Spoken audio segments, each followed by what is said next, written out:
Welcome to History Happy Hour, a special series from History Uncovered. It's the end of January 2024, and we've handpicked a few of our favorite history stories from this month. Today, we'll be talking about the mysterious coded note found in the pocket of a 19th century dress, the discovery of two mummies in Egypt entombed with golden tongues, how archaeologists in China came across an ancient wooden celestial calendar, the surprise discovery of a cemetery in Wales with evidence of graveside feasting, and how a sling bullet found in Spain might confirm the location of an important battle.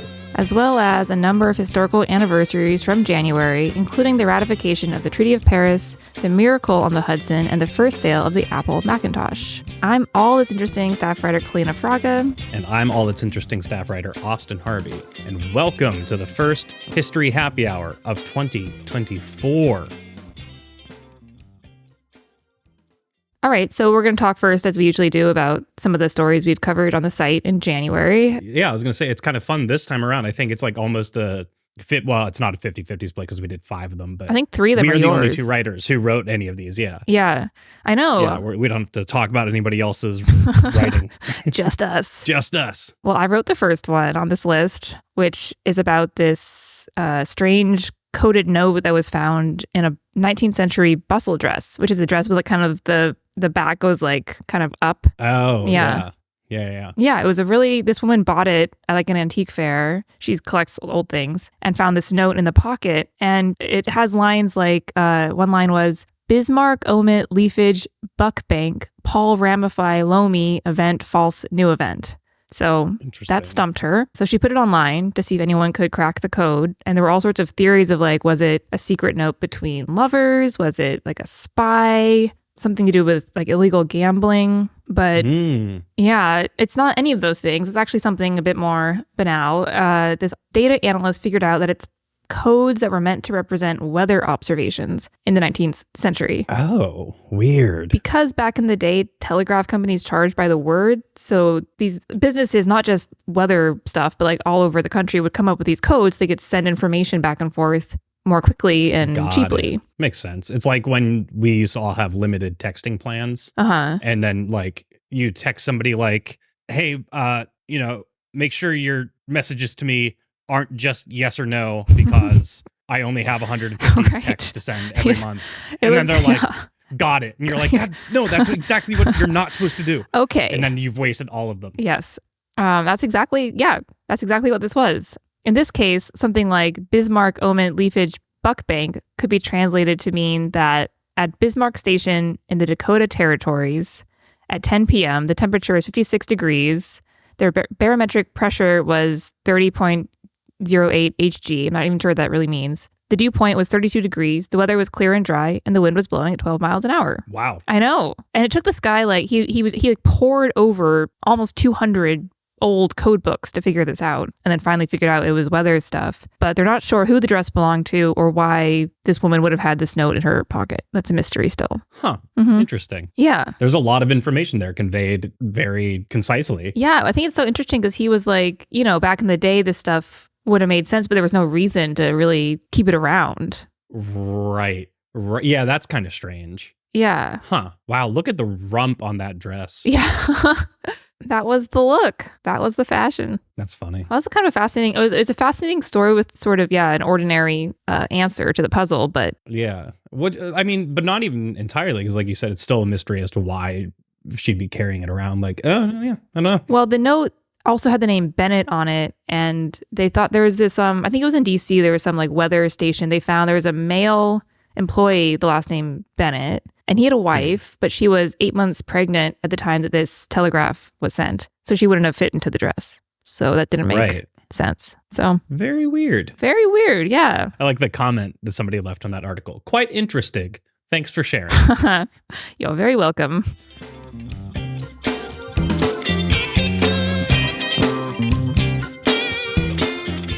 Well, the next story we have, kind of an exciting and weird bit of history. Archaeologists working in Egypt found mummies buried roughly 2,000 years ago with golden tongues. Their tongues replaced by gold. Wow. Strange. Yeah, I guess the idea being because gold was such a revered type of metal so valuable, I mean, throughout all of history pretty much, that it would allow them to communicate with Osiris, the Lord of the Dead, in the afterlife. And so it would have been something that they only did for people who they considered like important in society. They don't know who these mummies once were, but that's the reason. And there were a number of other really interesting finds along with it. Then this was, I'd heard about the tongue of gold thing before. This was the thing that's new to me. The terracotta statues depicting the hybrid goddess Isis Aphrodite. Oh. Did you know that was a thing that happened at any point in history, that they like combined gods? No, I did not know that. Yeah, I didn't either. I just thought that was really fascinating. Yeah, it is really interesting. Yeah.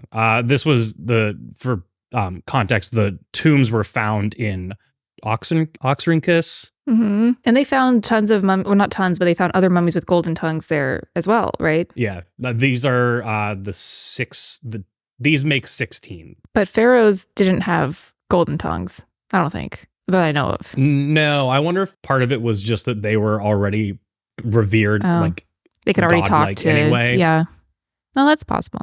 Interesting. Yeah, I don't know the answer to that. Yeah. What did they call it? They called gold the flesh of the gods. Wow. I have a book on Cleopatra that I found on a stoop that I want to read by, her last name is Schiff. I can't remember her first name. It's supposed to be very good. Yeah, you'll have to relay some of that information because I'm not going to take the time to read it, but I am curious. Yeah, I will. If I get to it this year, I shall. Yeah. Yeah, I guess the next thing, this is like an easy segue. It's a segue. It was from around the same time, about 2,000 years ago, right? They found this wooden calendar. Yeah, archaeologists in China unearthed a set of wooden rectangular pieces. So these were not like a traditional paper calendar, but they linked them, basically said they were an astronomical calendar that hid, quote, celestial secrets. Wow, interesting. Yeah, 23 different wooden strips. Each of them was marked with a specific character. They were all about an inch wide, 4 inches long, with a circular perforation at the end so they could be tied or chained together.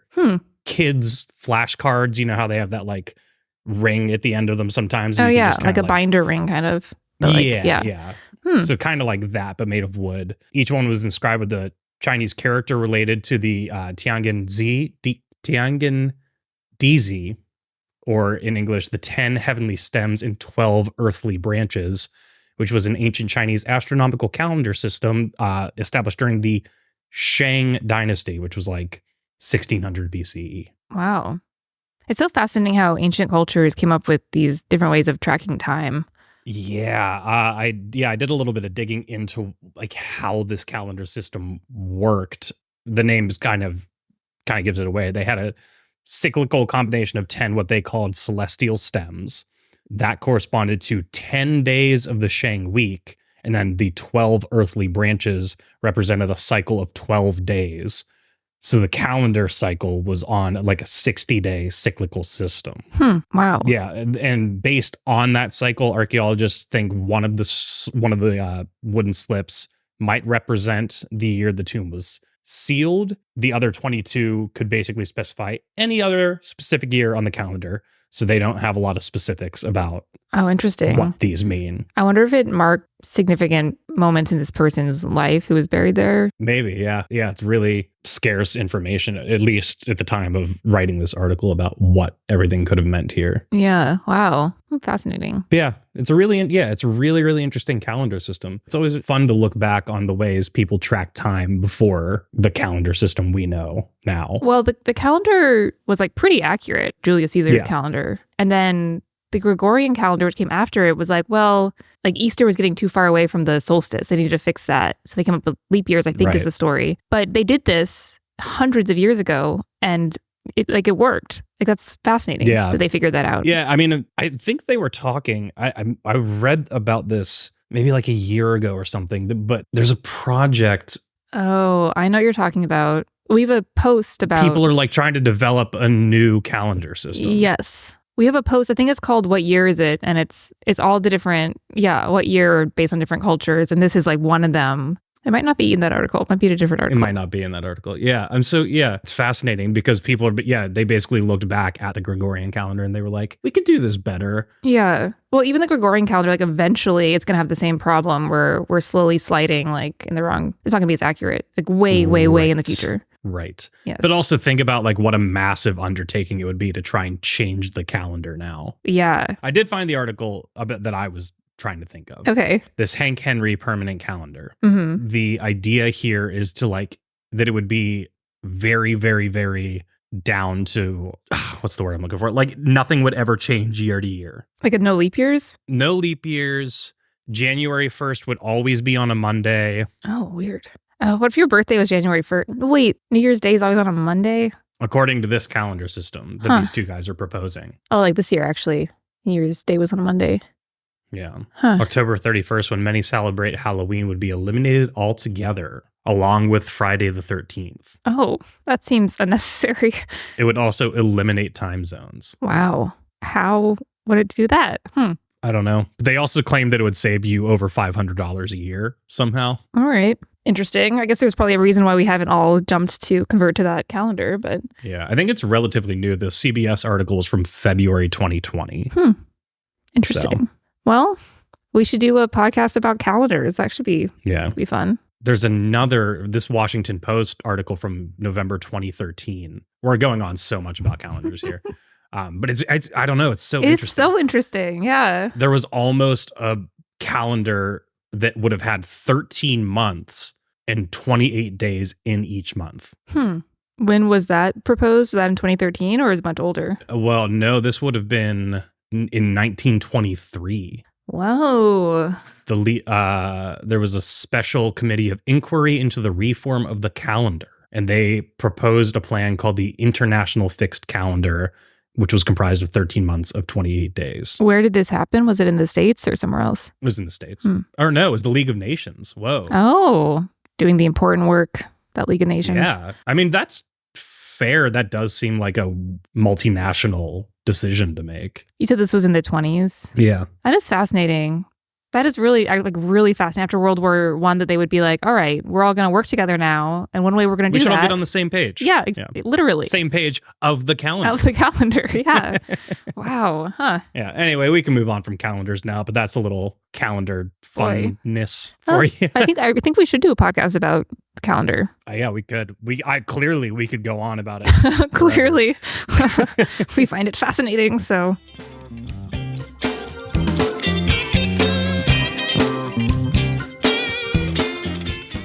Yeah, well, this next story has really, I can't think of anything to connect it to calendars. No, it happened a year. Yeah, it did happen in time. It happened in time. That's true. It was interesting. This group of archaeologists in Wales thought that they were going to investigate a prehistoric settlement near this castle called Fonman Castle. And instead, they came across this medieval cemetery. It was not just a medieval cemetery. It was like a very odd medieval cemetery. For starters, some of the bodies were buried in like crouched positions instead of flat on their backs, which was weird. Yeah.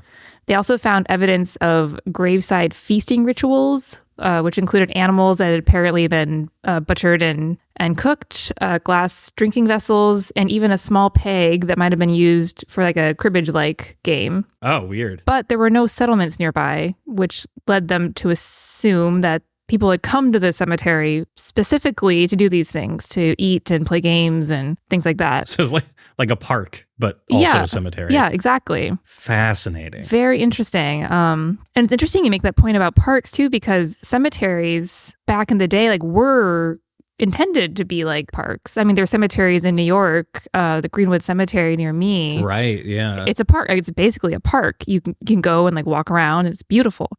So there's a lot of questions about this cemetery in particular, but it seems like people came there for a reason, and it was to eat and play games alongside the dead. Huh. Yeah. Yeah. Really neat. There's a book that I own that I've never read because it's dense and old, but it's called The Golden Bough. Mm-hmm. It's a very thick book written by James Fraser. It's very, it's a dense anthropological study about ancient customs around life and death, methods of worship, sex practices, rituals, and festivals.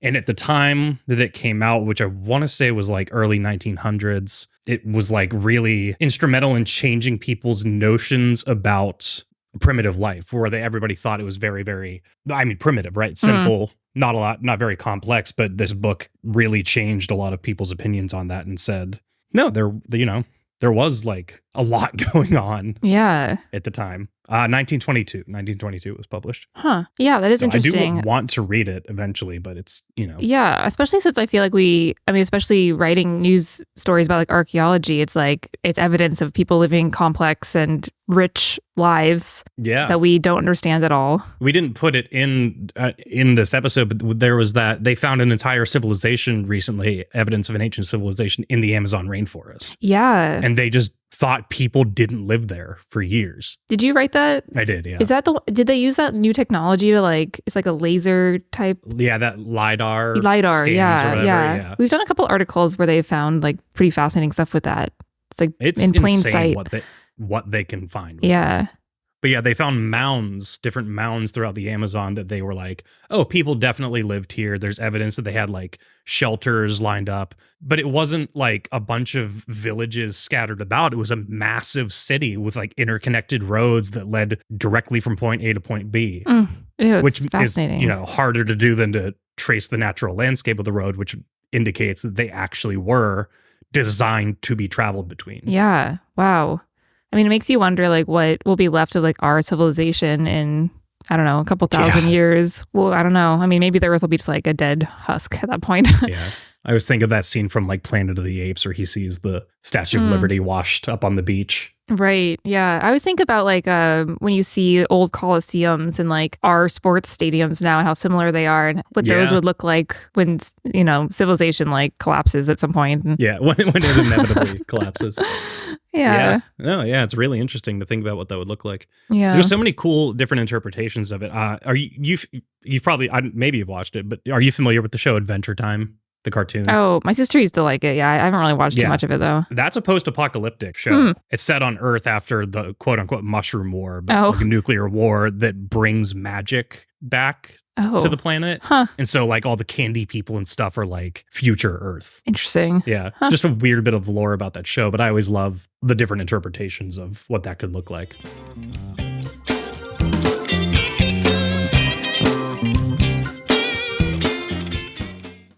Our last news story is about they found, you wrote this story, but they found this bullet basically in Spain. Yeah, like a lead bullet, very old lead bullet, inscribed with the letters CAES, which they took to be an abbreviated form of Julius Caesar's name, which on its own is like a pretty interesting find. The reason that it was inscribed is just because that's how they would have marked whose side you were on. It's like, it seems like a really unnecessary thing, but they would have marked it, we are Caesar's army, so this lead bullet says his name on it. That's interesting. Because then you feel like if you fired the bullet and then someone, it's like left on the battlefield, like your enemy could pick it up and use it themselves. Right. Yeah, I don't quite get the logic there, but I guess it's the same as dropping bombs with like, this one's for Hitler or something, which yeah, a little bit of taunting, like, hey, remember who did this to you? But the bigger discovery here is that where it was found, which was in the countryside of Montilla, Spain, it doesn't quite 100% confirm it, but it indicates heavily that this was where Caesar, his forces, put an end to an ongoing civil war at the Battle of Munda, where they won a decisive conflict against the sons of Pompey. Pompey with a Y, not two I's. But the actual physical location of that battle has been like a huge topic of debate for researchers over the years. And so this evidence heavily suggests maybe this is where the Battle of Munda was fought. Oh, wow. So it's kind of a big deal if that's the case. That's really fascinating. I got this book. It's Emperor of Rome by Mary Beard. Ooh. She wrote SPQR, which I've mentioned several times. So I'm really excited to read it about Roman emperors. And maybe it'll mention this battle if it's an important one. Yeah. It seemed like it was. It was 45 BCE. The sons of Pompey, what were their names? Gnaeus and Sextus Pompeius basically had grown sick of Caesar's dictatorial leanings. and fought back, started the civil war against him, and he crushed it here, which was a huge blow to anyone who would dare stand against Caesar. The battle concluded in 45 BCE, and then 1 year, almost to the day, with March 17th, 45 BCE was the day that battle ended. March 15th, 44 BCE was when he was assassinated. The Ides of March. Almost 1 year to the date. Wow. Huh. So it just kind of illustrates how sick of Caesar people had gotten at that point. The pressure against him. And yeah, wow. Very interesting. Roman history is so fascinating. Yeah. Yeah. I mean, Roman history is basically world history, like, because they were so vast. Yeah. They were everywhere. Yeah. I mean, those were all really good.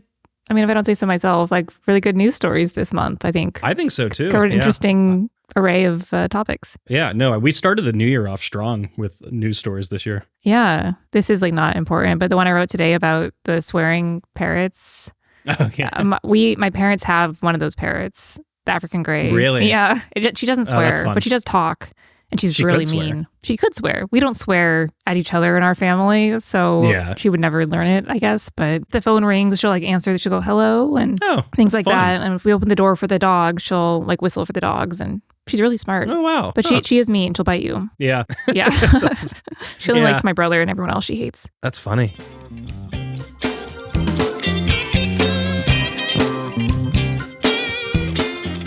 All right. Well, moving on to our second part of the episode then, we're talking about historical anniversaries that happened in January, of which there were quite a few interesting ones. Yeah. Yeah. Had to narrow it down a little bit here. Yes. Some of the more pertinent ones. January 6th, 2024 marked the 30th anniversary of the assault on Nancy Kerrigan, as immortalized by the movie I, Tonya. I don't know how much I really need to say about it. Nancy Kerrigan was competing against Tonya Harding to be in the Olympics. They were at a national competition when somebody jumped out at Nancy Kerrigan with a metal rod and smacked her in the knee really, really hard and damaged her badly. Yes. There's really brutal footage of her right after the assault where she's just screaming, why? Yeah. Yeah, it sucks. Obviously, it was a huge deal, made a like massive splash in the professional figure skating scene, had lasting ramifications on both of their careers. Yeah. It was later found out that the attack had been planned by Tanya's ex-husband, and then Tonya, it seemed like, had known about it. And interestingly, they both competed in the 1994 Winter Olympics. Right, yeah. And Nancy Kerrigan got silver, and Tonya Harding got 8th, which seems like good karma. Yeah. But I'm like, they were both in that, wow. Yeah, it's crazy that she recovered as quickly and as well as she did. Right. It's pretty impressive. Yeah, I never saw Tonya. Yeah, I never saw it. I never saw it. I remember when it came out, but yeah, I never saw that movie. I was in film school when that came out and I didn't see it. Oh. Because I don't watch Oscar bait movies. Oh, really? Yeah, I don't care for the Oscars. Oh, interesting. It seems like this year there was some like American Fiction, I think, looks kind of funny, and Jeffrey Wright was nominated. I would see that. Oh yeah. We're doing a whole podcast on the Osage murders, which is Killers of the Flower Moon, coming up. Yeah, my girlfriend's watched Oppenheimer like 7 times. What? That movie is so long. She has the 4K Blu-ray and she'll just like she'll be like, I'm gonna watch Oppenheimer again. And I'm like, oh my God. Go for it. I saw it and I liked it, but I would never watch it again. Yeah, me neither. Wow. But, yeah. Well, to each their own. It's like very obvious what her favorite movie of the year was. Yeah. I mean, I thought it was very well done. I thought the last third could be cut maybe, but that's just my opinion.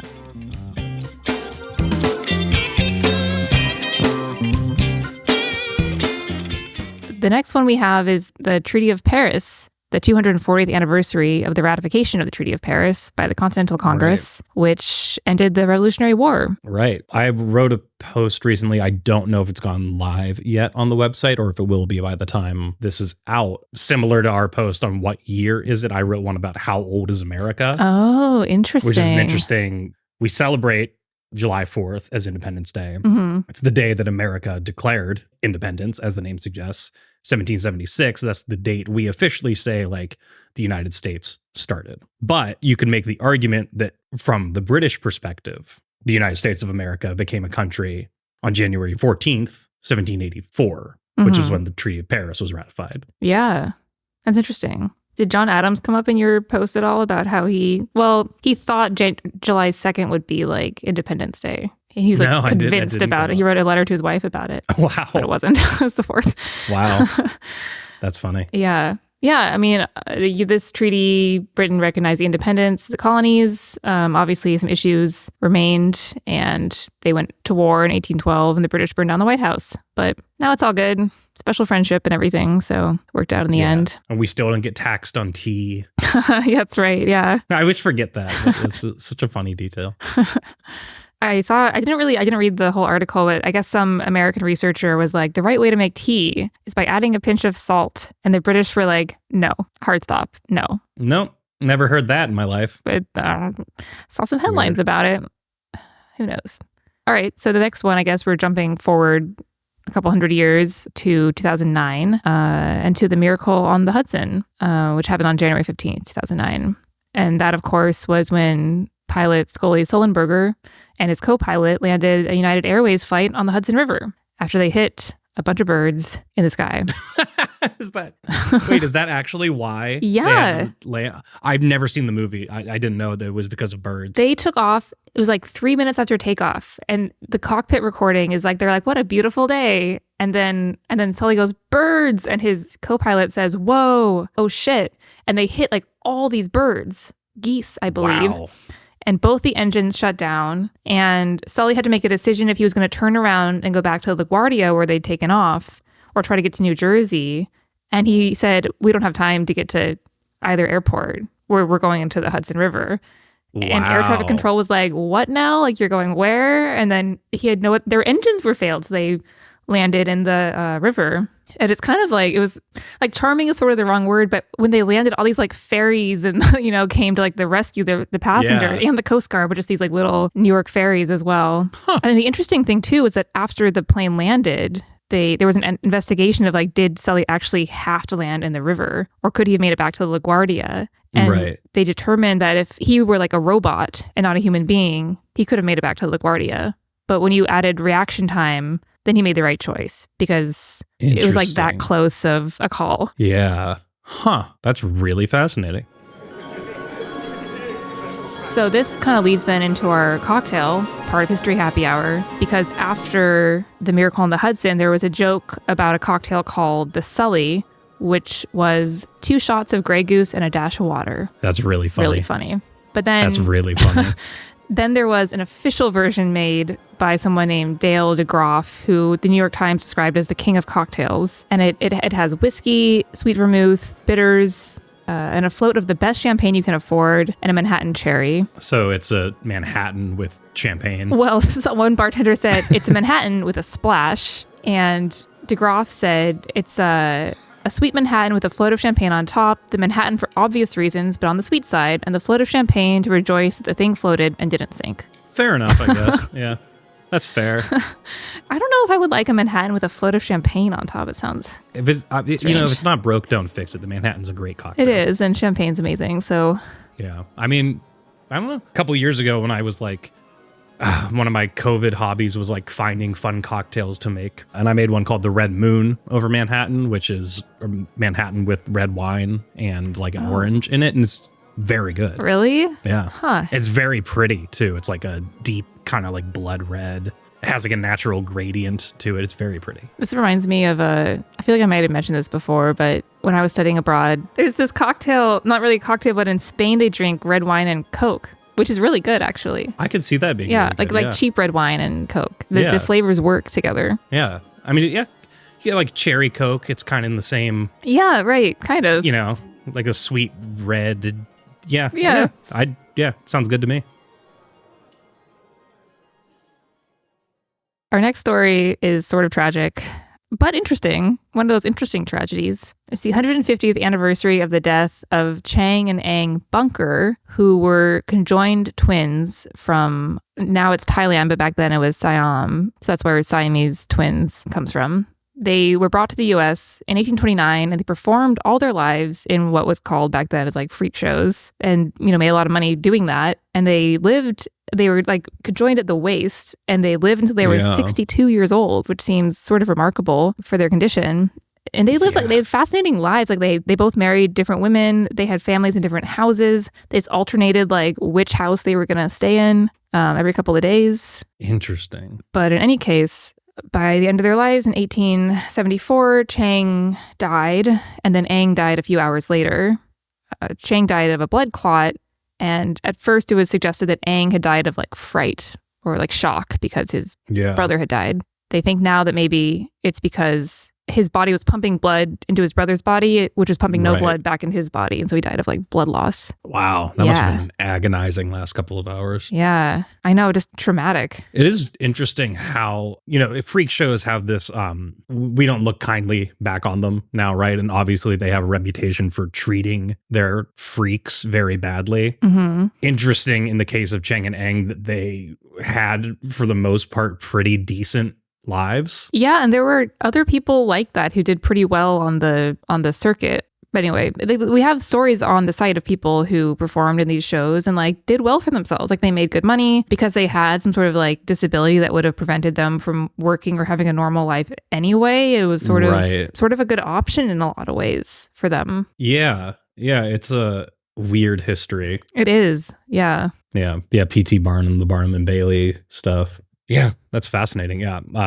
Siamese twins generally don't live all that long. Yeah. I mean, I know, and I'm not even sure like Siamese twins is really like even politically correct to say anymore, but they came from Siam. So there's like, I guess conjoined twins. Conjoined twins. There was I remember on like HGTV or something, there was these two girls who were conjoined twins, and I think they're still alive. It was like a documentary about their lives. Mm-hmm. Yeah, I know the girls you're talking about. But it seems like most of the time when you hear about conjoined twins, it's because they have been separated at birth. So I think there's not a lot of opportunity for them to grow up conjoined. Yeah. Yes. Which makes sense. The Hensels, Abby and Brittany. Yeah, Hensel. That sounds. And they must be like in their 30s or 40s now, I would think. I think so, yeah. Yeah. So, I mean, it happens. Yeah, one in, it's more common than you think. Once in every 200,000 live births. Wow. Ugh. But being birthed alive, both twins being birthed alive, is 40% of that. Wow. Most often one of them is dead. Yeah. Ugh. I think that's the plot of that movie, Malignant. I've never heard of it. The James Wan movie, the guy who directed The Conjuring and Aquaman, made this movie called Malignant about a girl who had a conjoined twin in the back of her head and got it removed when she was young. But it is also basically like a demon boy, like an Antichrist type figure that like still lives in her. And so the monster, spoiler alert, skip ahead like a minute and 30 seconds if you don't want to be spoiled. The big twist in the movie is that the monster throughout the whole thing is her, and she just like walks backwards and flips her hair around, and it goes completely off the rails. It's a fun movie though. Sounds interesting. Yeah. We have an article about, I don't remember the guy's name, but he had like a face at the back of his head. Yeah, they featured him in that American Horror Story freak show season as well.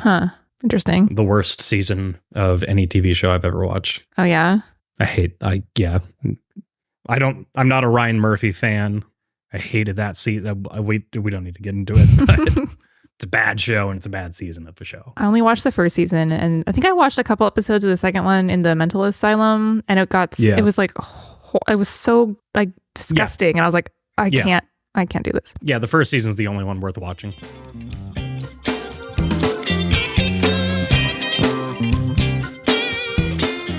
And then, our last historical anniversary, which it's kind of crazy that we consider this a historical anniversary, but it is. It certainly, yeah. 100% is, but it like, when you compare it to the other things we talk about, it's so completely different. But it's the 40th anniversary as of January 22nd of the Apple Macintosh going on sale for the first time.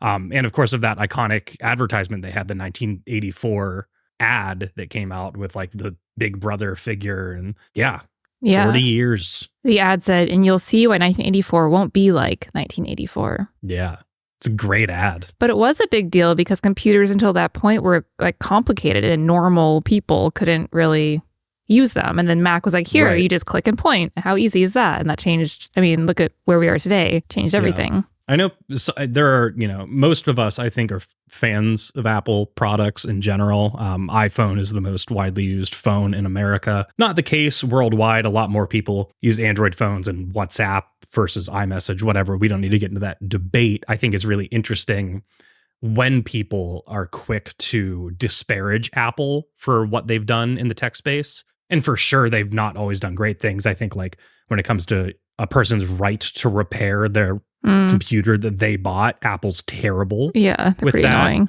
They have very much a walled garden style ecosystem, which is the EU of all things is pushing back on recently. So there's definitely criticism to be had there. That said, I think the fact that they've made advanced technology as accessible and easy to use as they have, and that has been a continuous thing throughout all of Apple's products, the iPad, the iPhone, Macs, the Apple Watch. I'm sure they have Vision Pro coming out now that it's going to be one of the like simplest versions of augmented reality when they finally like get it right. I was talking to my mom about this the other day because everyone in my family has an iPhone except my grandmother, who has an Android phone. And the only reason she has an Android phone is because for years she was able to get cheap Android phones and she didn't want to spend a lot of money on a phone. Now she has a higher end Android phone and she constantly calls me to ask me how to do certain things on it. And for years I've been saying we should just get Grammy an iPhone. We should just get her an iPhone. And everyone in my family was like, no, she's not going to know how to use it. She's not gonna. I'm like, it's the easiest phone in the world to figure out. It is so simple by design compared to other phones. And there's a lot of credit to be paid due to Apple for how accessible they make everything, even if it's a little pricier.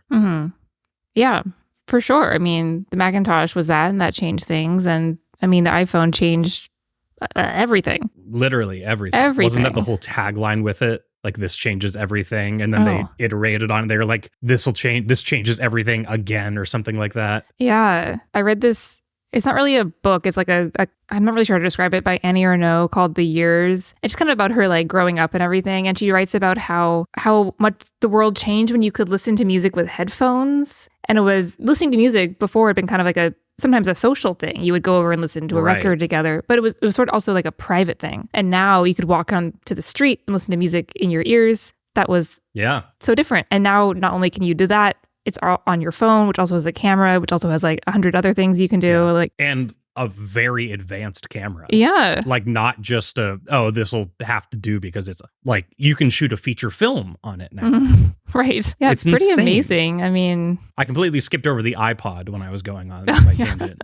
Arguably the biggest advancement they ever made was the iPod. Yeah. So yeah, I would say that's a pretty big historic anniversary. Yeah, absolutely. Yeah. It's also kind of just crazy to think how far we've come in 40 years.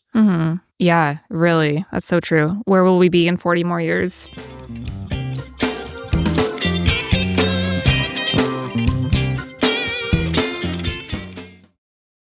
Yeah, we've finally had some people calling in and writing in and recommending things.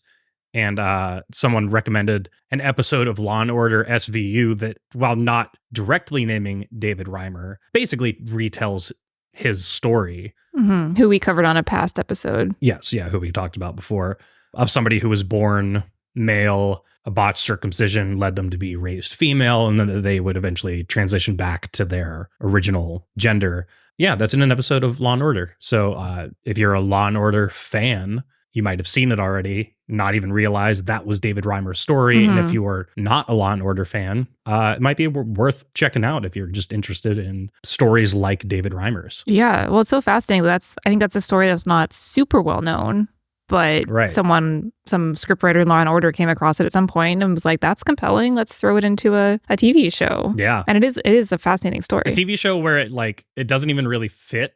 You know what I mean? Like, it's just, it's a crime procedural. They're solving murders and stuff. Well, crime stories are, like human stories, I think, at heart. This is a very human story, David Reimer's tragic story. Right. I think the interesting thing is you can make an entire TV show about David Reimer's story. Yeah, absolutely. But to include it in the episode of Law and Order is very, very cool. Yeah. That was an eagle-eyed listener spotted that, and that was we were all fascinated. Eagle-eared, yes. Eagle-eared.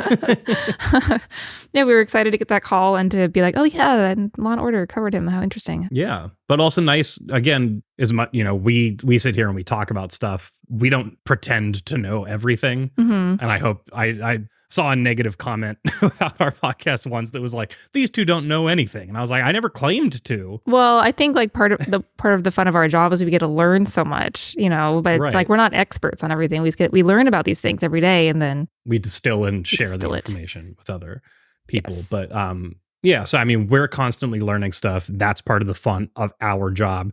That's part of the fun of this show, is that we hope we can take what we've, written about and talked about and learned about, maybe some more niche stuff that other people don't talk to, and then share it with other people so that they can then share it with other people. And then we get into this game of telephone of sharing information with each other. Right. Didn't Kit say the other day, like, the original tagline of the show was something like topics we can't stop thinking about? Yeah. Which is, very often the case. And vice versa. I like when people write in and we learn something new as well. Yeah, we have some other things to talk about as we continue with our Jack the Ripper series. People have responded to polls on Spotify and written in as well about some things we've mentioned. So we're going to talk about those moving forward in those episodes as well. Yeah. And if you are listening to this and you have something you'd like to share with us, you can do so by writing in to podcast@allthat'sinteresting.com. Drop us a little email there. Let us know what you've learned. Respond if you're listening on Spotify.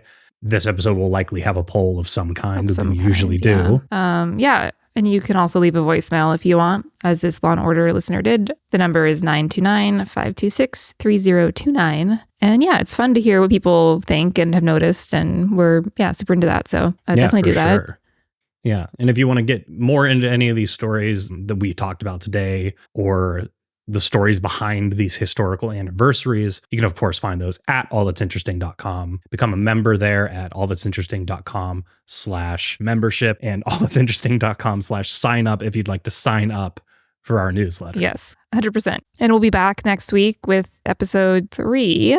Episode 3 of Jack the Ripper. Yes, Victim 3, Elizabeth Stride. Yeah, and then continue on with that series. And then we have more stuff coming down the pipeline. Is that the second time I've said coming down the pipeline? That's the second time. I need new material. Yeah, more stuff coming. Funny. More good stuff coming. Yeah. And if you want to, give the show a rating, it helps us out. It helps more people discover the show.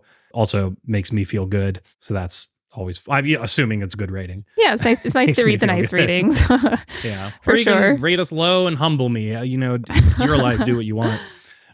You can also find us on social media, on Instagram at History Uncovered Podcast, at Real History Uncovered on TikTok. Nice. Well then, I guess until next time, and we'll be back with more Jack the Ripper.